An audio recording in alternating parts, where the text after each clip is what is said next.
കനക golden diamonds, Ezhur road, Tirur. Kanaka golden diamonds, Puthanathani.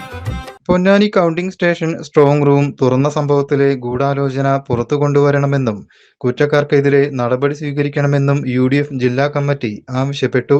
ഇക്കാര്യത്തിൽ CPM-ഉം BJP-യും പാലിക്കുന്ന മൗനവും തെരഞ്ഞെടുത്ത കൗണ്ടിംഗ് സ്റ്റേഷനും വിഷയത്തിന്റെ ഗൗരവം വർദ്ധിപ്പിക്കുകയാണെന്ന് നേതാക്കൾ പറഞ്ഞു. ജില്ലയിൽ 16 മണ്ഡലങ്ങളിലും UDF ഉജ്ജ്വല വിജയം നേടുമെന്ന് യോഗം വിലയിരുത്തി. AP അനിൽകുമാർ യോഗം ഉദ്ഘാടനം ചെയ്തു. ചെയർമാൻ KP അബ്ദുൾ മജീദ് അധ്യക്ഷനായി.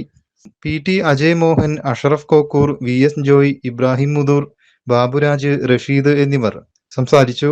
സുരേഷ് പൊൽപ്പാക്കര, സലാം വളാഞ്ചേരി, മധുസൂദനൻ, വെട്ടം ആലിക്കോയ, ഖാലിദ്, ഗഫൂർ കുറുമാടൻ, അഡ്വക്കേറ്റ് ഹാരിഫ്, ഷംസു കല്ലാട്ടയിൽ, M അബ്ദുള്ളക്കുട്ടി, ആലിബാപ്പു, അസലു തുടങ്ങിയവർ ചർച്ചയിൽ പങ്കെടുത്തു. വാഹനാപകടത്തിൽ മരണപ്പെട്ട പാങ് GLP സ്കൂളിലെ ജീവനക്കാർക്ക് യോഗം അനുശോചനം രേഖപ്പെടുത്തി. News bureau, Malappuram. പുത്തനത്താണിയുടെ സ്വന്തം കനകമകൽ ജ്വല്ലറി ഇനി മുതൽ കനക ഗോൾഡൻ ഡയമണ്ട്സ്. കനക ഗോൾഡൻ ഡയമണ്ട്സ്, പുത്തനത്താണി. മാറുന്ന ലോകം, മാറ്റത്തിനൊപ്പം.